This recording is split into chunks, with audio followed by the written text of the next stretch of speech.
In 490 BCE, 600 Persian triremes landed on a beach 35 kilometers north of Athens. Standing in their way were 11,000 hoplites led by the prestigious Athenian general Miltiades. The Persian forces outnumbered the Greeks approximately 5-1, and yet the smaller force managed to push back their would-be conquerors. The Battle of Marathon was a major turning point in the Greco-Persian Wars, and the Athenians' victory would be celebrated for many years. The modern-day distance-running event is named a marathon in memory of a soldier from the battle who ran back to Athens to announce their victory, though whether this is real or legend is uncertain.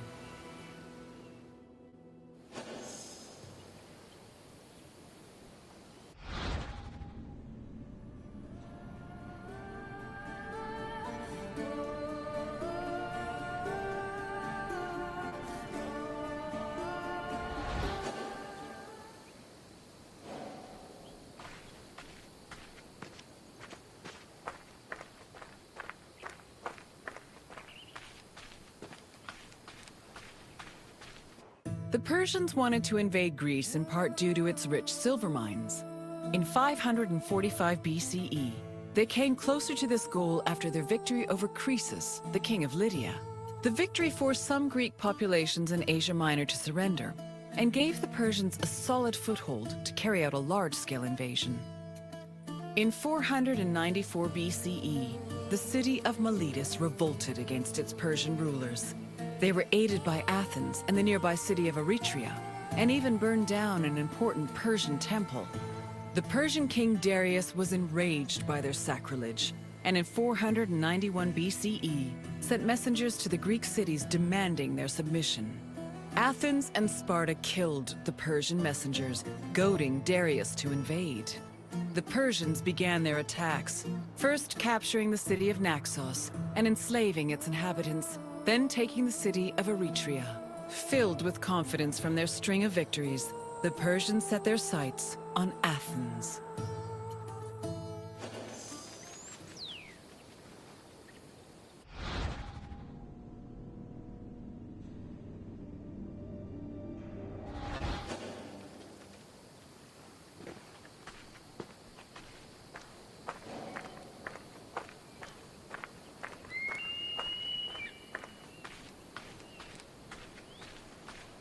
The Greeks were surprised by the ferocity of the Persian attacks. Seeking aid against the upcoming invasion, Athens was forced to appeal to other cities for help. In a surprising move, they asked for aid from Sparta, known for having the strongest army in Greece. The Spartans agreed to the request, but they were unable to send reinforcements in time due to the religious feast of Apollo Carneos, which forbade them from leaving their city until the next full moon. The only extra help Athens managed to acquire was from the small Boeotian city of Plataea, which sent an additional 1,000 hoplites. This was the first time in Greek history that their entire civilization was under attack from an external invader. Despite sharing the same language and same religion, Greek city-states had often warred amongst themselves. The Persian invasion was the first time they realized the necessity of collective action to ensure their survival.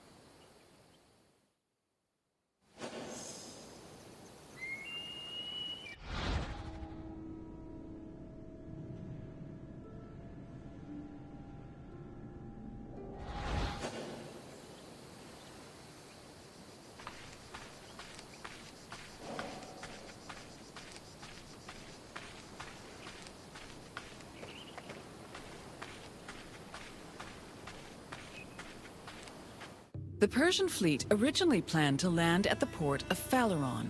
However, the exiled Athenian tyrant Hippias, who sided with the Persians, advised them to land at Marathon instead, where it would be easier to deploy cavalry. The Athenians were unaware of the Persian battle plans and left Marathon undefended.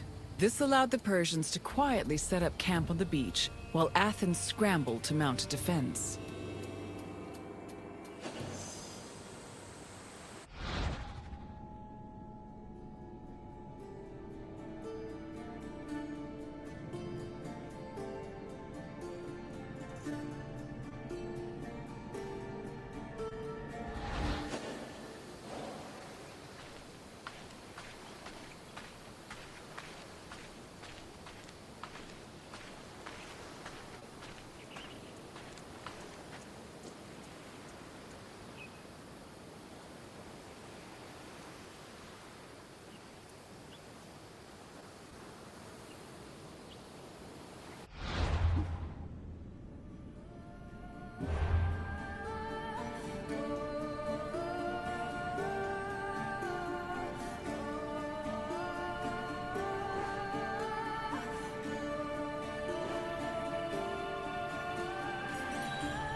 The Persians' overwhelming numerical superiority forced the Athenians to get creative with their defensive strategy.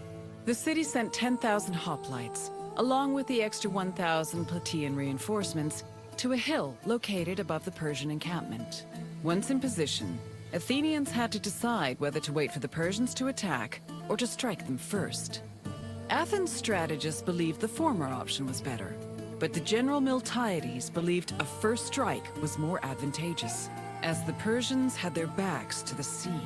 In the end, Miltiades' opinion prevailed, and the Greeks made their move.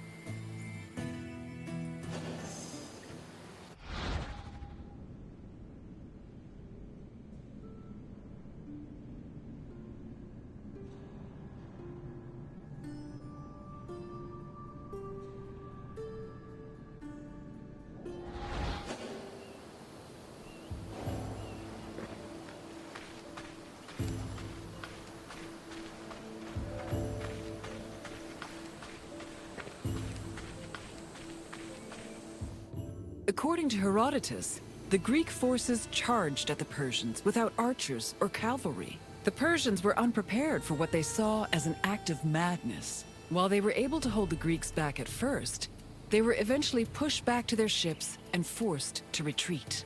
The Persians suffered heavy losses during the battle, with approximately 6,400 casualties. The Athenians, on the other hand, only lost 192 soldiers.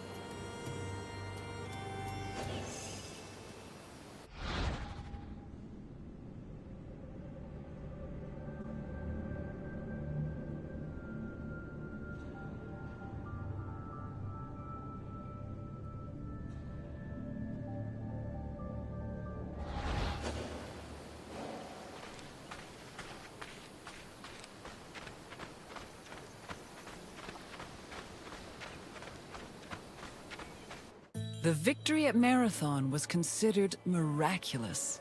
The Greeks attributed this miracle to the appearance of legendary heroes who they allegedly saw return from the dead to fight at their side in defense of the city.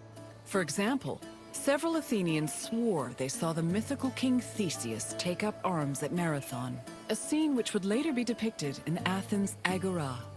Similarly, some hoplites attested that Heracles appeared at Marathon, clad in his lion's skin and wielding a club. The supposed appearance of these heroes helped elevate the Battle of Marathon to a legendary status among the Greek people.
After the Persians fled Marathon, they tried to invade Athens by way of the Bay of Phaleron.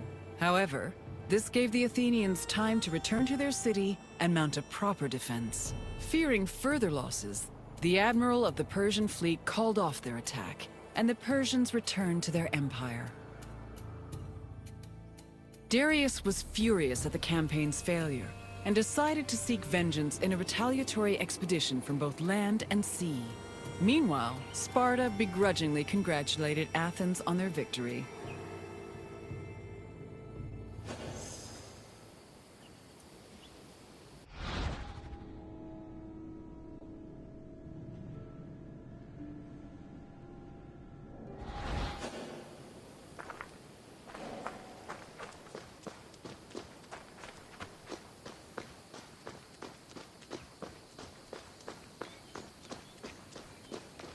The victory at Marathon marked the beginning of a new era for Athens. According to Herodotus, Athens' success at pushing back the Persians ranked them first in the ongoing competition between the Greek city-states.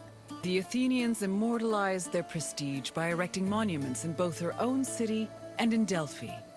The Battle of Marathon was also perceived as a blow against tyranny.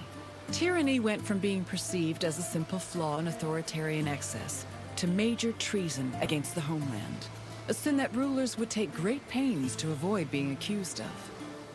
This helped consolidate the institution of democracy for the next 2 centuries.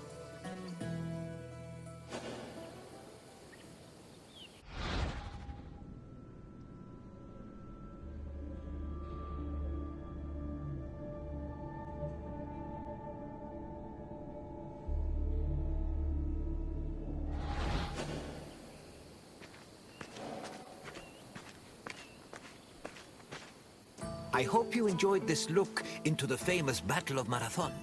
It was not only a major turning point in the history of Athens, but also for all of Greece. Its repercussions would be felt for many years to come. Is there anything else you'd like to do?